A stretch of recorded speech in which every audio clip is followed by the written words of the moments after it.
لو اس سے پوری زندگی سجائی جا سکتی ہے، ایک جملے سے پوری زندگی سواری جا سکتی ہے۔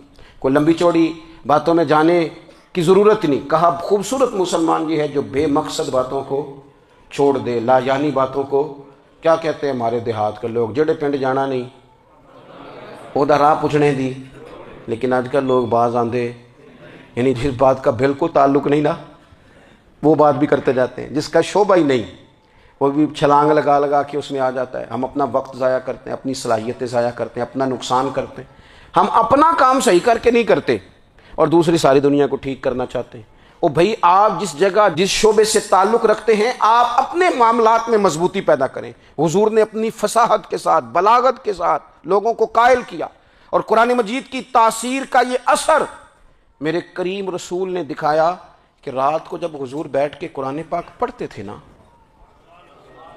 جب یاسین والے نبی خود یاسین کی تلاوت کریں، جب طٰہٰ والے محبوب خود طٰہٰ کی تلاوت کریں، غور کرو نا، جب مدثر والے محبوب خود ان جملوں کو ادا کریں، یعنی جن کے بارے میں آیت آئی ہے، جب وہی یہ آیت پڑھیں کہ انا اعطیناک الکوثر، یعنی جن کا ذکر ہو رہا ہے، جب وہ یہ بات کریں کہ یا ایھا النبی انا ارسلناک شاہدا ومبشرا ونذیرا لتؤمنوا باللہ ورسولہ وتعزروہ وتوقروہ وتسبحوہ بکرۃ واصیلا، جن کے بارے میں آیت آئی ہے، جب وہ یہ کہہ رہے ہوں کہ ورفعنا لک ذکرک، جب وہ کہہ رہے ہوں والضحیٰ واللیل اذا سجا، ذرا اس کیفیت کو دیکھیں جب محبوب خود پڑھ رہے ہوں، اور جو حضور پر آئی ہیں اس کا ذائقہ، اس کا لطف، اس کا انداز بھلا کیا ہوگا۔ حضور جب رات کو پڑھتے تھے نا قرآن پاک، تو جو پکے کافر تھے نا، ابو جہل جیسے لوگ، وہ بھی جھاڑیوں میں چھپ چھپ کے مدینے والے کی تلاوت سنا کرتے تھے، حضور کی تلاوت سنا کرتے تھے۔ یہی بہتر ہے کہ پردوں میں وہ پردہ پوش رہے، وہ اگر پردے ہٹا دے تو کسے ہوش رہے۔ رسول کریم علیہ السلام کی تلاوت کا سننا، قریب جانا، یہ اعجاز ہے۔ حضرت فاروق اعظم کہتے ہیں میں طبیعت کا بڑا ڈاڈا تھا، مزاج کا بڑا سخت تھا، زندگی ہمیشہ ڈٹ کر گزاری، باتوں پر کھڑا رہنا آتا تھا، پر جب میری بہن نے مجھے چند آیتیں سنائی نا تو میں تڑپ ہی گیا۔ کروں آیا سمار مقامنے نو، ہن مینو مار دے لے چلو، اوے متے عمر دی عمر برباد ہو جائے جتھے عمر سوار دے لے چلو۔ یہ اعجاز ہے رسول کریم صلی اللہ تعالی علیہ وسلم پر نازل ہونے والی کتاب کا۔ پھر حضور نے خبریں دی، نبی پاک نے خبریں دی۔ حضور نے فرمایا روم فتح ہوگا، وہ ہوا۔ نبی کریم علیہ السلام نے فرمایا شام فتح ہوگا، تو شام فتح ہوا۔ فرمایا ایران فتح ہوگا، تو ایران فتح ہوا۔ سراقہ بن مالک کہتے ہیں ایک گاؤں پر بھی مسلمانوں کی حکومت نہیں تھی، ایک گاؤں پر۔ حضور مکہ مکرمہ سے نکل رہے تھے، مدینہ طیبہ تشریف لے جا رہے تھے، ابھی راستے میں تھے، میں 100 سرخ اونٹوں کے لالچ میں معاذ اللہ حضور کو گرفتار کرنے پہنچ گیا۔ محبوب نے حکم دیا، حضور کا معجزہ میں نے آنکھوں سے دیکھا، میرا گھوڑا زمین میں دھستا چلا گیا، میں نے معافی مانگی، حضور نے معاف کر دیا۔ میں نے سمجھا اچانک ہو گیا ہے۔ یہ منوانا بھی بڑا مشکل کام ہے۔ شجر و حجر پہچان گئے، انسان کی نظروں میں شاکی رہا۔ یہ کچھ ایسے لوگ ہیں جن کو منوانا توبہ توبہ، ماننے کو تیار نہیں، دیکھ دیکھ کے بھی ماننے کو تیار ہے نہیں، ماننے کو تیار ہی نہیں۔ کہتے ہیں کہ میں نے پھر چاہا آگے بڑھنا تو پھر زمین کے اندر میرے گھوڑے کے پیر دھنسنے لگے، پھر معافی مانگی۔ کریم تیرے معاف کرنے کی ادا پہ بھی قربان جائیں۔ یہ نہیں فرمایا کہ تو بار بار یوں ہی کرتا ہے، فرمایا معافی مانگتا ہے، جا میں نے معاف کیا۔ کہتے ہیں 3 دفعہ میں آگے بڑھا، 3 دفعہ حضور نے معاف کیا تو مسکرا کے فرمانے لگے تو یہاں مجھے گرفتار کرنے آیا ہے، وہ کیسر روم کا علاقہ فتح ہوگا۔ وہ کنگن جو پہنتا ہے نا ہاتھوں میں، بادشاہ کے کنگن معروف ہیں، وہ تیرے ہاتھوں میں آئیں گے۔ اللہ کرے آپ سمجھیں۔ یہ جو لوگ ڈری ڈری سہمی اور ہمارے بچے مایوسی کی معاذ اللہ باتیں کرتے ہیں، وہ دیکھیں حضور کس طرح کی گفتگو فرماتے ہیں۔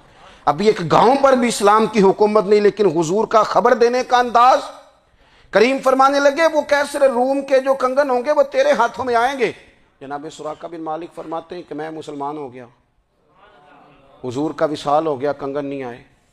حضرت ابوبکر صدیق کا وصال ظاہری ہو گیا، کنگن نہیں آئے۔ جناب عمر کا دور آ گیا، سراقہ بوڑھے ہو گئے۔ کوئی بندہ پوچھتا نا کہ اب تو عمر ڈھل گئی ہے، زندگی کا پتہ نہیں، کہنے لگے نہیں میں نہیں جاتا،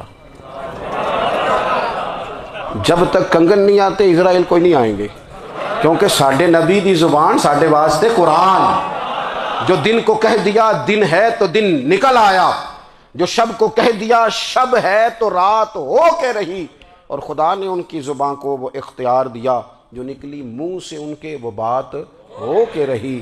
اور فاضل بریلوی کا تو انداز ہی پھر انوکھا ہے نا، وہ تو کہتے ہیں وہ زبان جس کو سب کن کی کنجی کہیں، جس کو سب کن کی کنجی کہیں، اس کی نافذ حکومت پہ لاکھوں سلام۔ کہنے لگے نہیں آتے حضرت اسرائیل، فکر نہ کرو، بوڑھے ہو گئے تھے، نکلنا گھر سے بند کر دیا تھا، حضرت عمر کا دور تھا، کنگن آ گئے، حضرت فاروق اعظم نے ان کے پوتوں سے، نواسوں سے، بچوں سے کہا جاؤ بلا کے لاؤ، کہا دادا جان بوڑھے ہیں، فرمایا تم کان میں کہہ دینا کنگن آ گئے، پھر تم دیکھنا تو صحیح۔ پھر حضرت سراقہ آئے، حضور نے جو خبریں دیں، نبی پاک علیہ الصلاۃ نے جو گزشتہ قوموں کے احوال بیان کیے، اور پھر میرے نبی پاک علیہ الصلاۃ نا دنیا میں عزتیں دینے آئے، عزتیں۔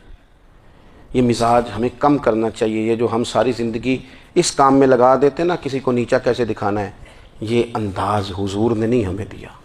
آپ دیکھو حضور تشریف لائے تو ہمیں پتہ چلا کہ حضرت یوسف جیسا سونا کوئی نہیں، حضور تشریف لائے تو ہمیں پتہ چلا کہ حضرت داؤد جیسی خوبصورت آواز کسی کی نہیں، حضور تشریف لائے تو ہمیں پتہ چلا کہ جناب عیسیٰ علیہ السلام کا فقر اختیاری کس طرح کا تھا، محبوب تشریف لائے تو ہمیں پتہ چلا کہ حضرت موسیٰ کا جلال کس طرح کا تھا۔ یہ تو حضور آئے تو نبی پاک علیہ السلام نے اس کی بھی عظمت بیان کی، اس کی بھی شان بیان کی، حضور نے بتایا کہ ابو بکر صدیق کی شان کیا ہے، فاروق اعظم کا مرتبہ کیا ہے، عثمان غنی کی حیا کیا ہے، مولا علی کی شجاعت کیا ہے، اہل بیت نبوت کی عظمت کیا ہے۔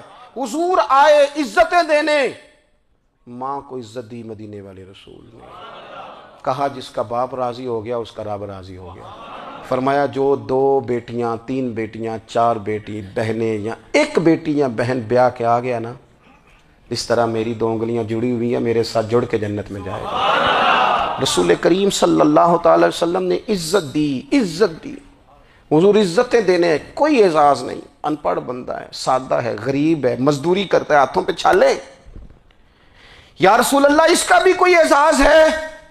قربان جائیں، میرے کریم نے عزت دی، فرمایا محنت کر کے روزی کمانے والا تو اللہ کا دوست ہے، یہ اینٹیں اٹھانے والا، یہ مشقتیں کرنے والا، یہ صبح دیہڑی پہ جانے والا، یہ بیچارہ جو اچار سے روٹی کھاتا ہے، تو نے ہر شخص کی قسمت میں یہ عزت لکھی، اور آخری خطبے کی صورت میں وصیت لکھی۔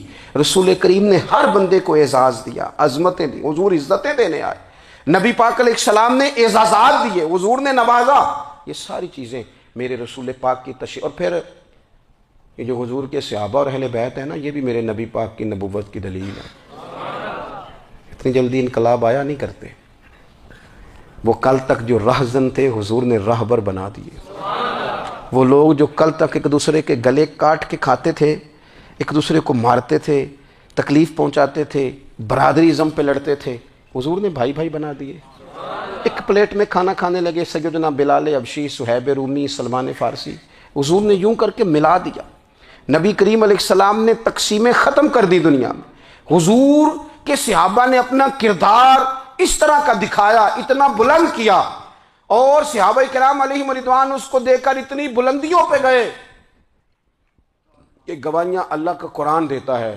فرمایا محمد الرسول اللہ والذین معہ اشداء علی الکفار رحماء بینہم تراہم رکعا سجدا یبتغون فضلا من اللہ ورضوانا۔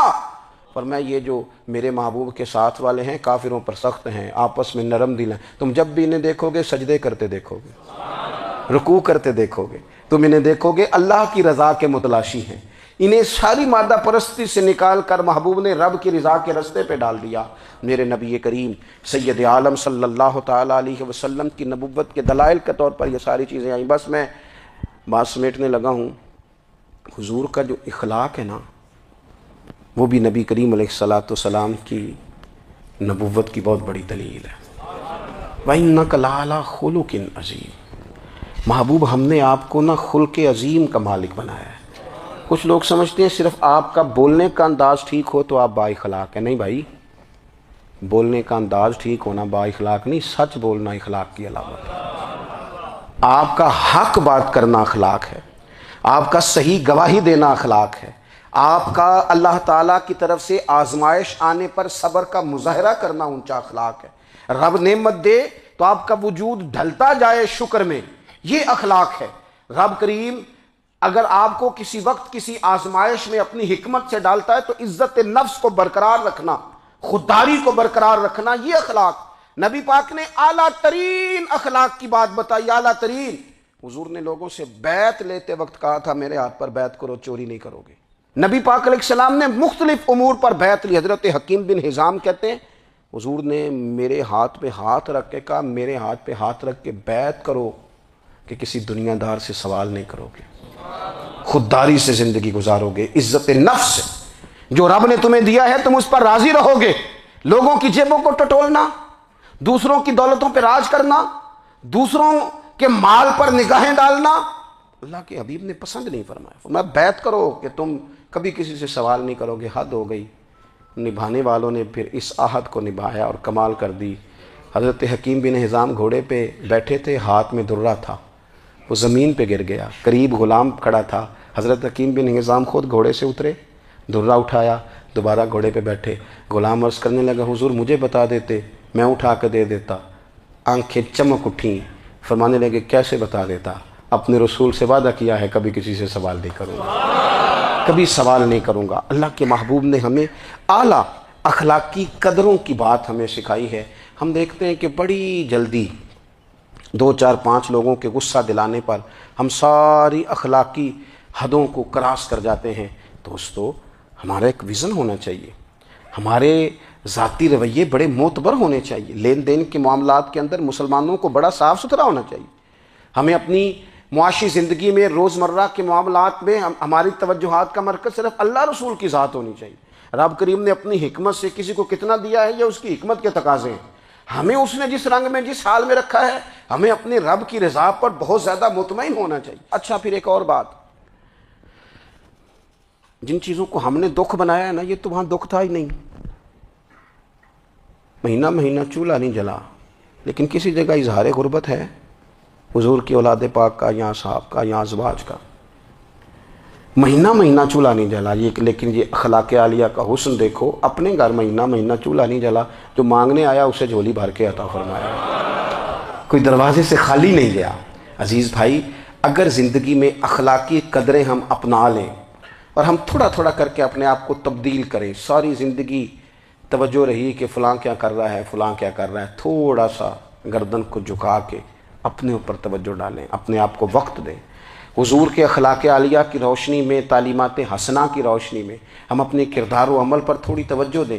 اس وقت بہت بڑی تعداد میں امت مسلمہ ہے، اور ایسا نہیں ہے کہ دولت نہیں ہے، دولت سے بھی سرشار ہیں۔ ہمارے ہاں بڑے بڑے انجینئر ہیں، بڑے بڑے ڈاکٹر ہیں، لیکچرار ہیں، ہمارے پاس بڑے بڑے ہاسپٹل ہیں، بڑا کچھ ہے، لیکن کردار و عمل کے بادشاہ، اپنی زندگی تقوی کی روشنی میں گزارنے والے ان لوگوں کی تعداد کم ہے۔ اگر کوئی آج بھی سارے کام نیک کرے لیکن جائیداد میں سے بیٹی کا حق رکھ جائے تو پھر اس نے کیا میلاد منایا؟ اگر آج بھی جو 2 4 لوگ بیچارے اس کے زیر دست ہیں، ملازمین ہیں، ان کے ساتھ اس کا رویہ انتہائی سخت ہو تو اس نے کیا میلاد منایا؟ اگر آج بھی وہ برادری ازم کی بنیاد پر دوستیاں کرے اور چھوٹے بڑے کی وہ تقسیم رکھے، جسے حضور نے فرمایا کہ قبیلے تو تعارف کے لیے، ورنہ کسی عربی کو اجمی پر، گورے کو کالے پر کوئی فضیلت نہیں۔ اگر کوئی آج بھی اس برادری ازم کا قائل ہے پھر اس نے کیا میلاد منایا؟ اگر کوئی شخص آج بھی اپنے آپ کو مادہ پرستی میں پوری طرح دھکیل چکا ہے اور رضا الہی کا مسافر نہیں بنا تو اس نے کیا میلاد منایا؟ اپنی طبیعتوں میں روحانی تبدیلی اور وہ خاص افکار جو حضور اپنے غلاموں میں پیدا فرماتے ہیں، ان افکار کو پیدا کرنا، سوچوں کو بدلنا، سوچوں کو، نظریات کو بدلنا، اپنے روزمرہ کے معاملات کا جائزہ لینا کہ ہم کس طرح آگے بڑھ سکتے ہیں اور کس طرح ہم ایک بہترین امتی اور ایک بہترین مسلمان بن سکتے ہیں، اس پر توجہ دینا یہ میلاد ہمیں سبق دیتا ہے۔ اللہ تعالیٰ مجھے اور آپ کو عمل کی توفیق عطا فرمائے۔ آخر دعوایا ان الحمدللہ۔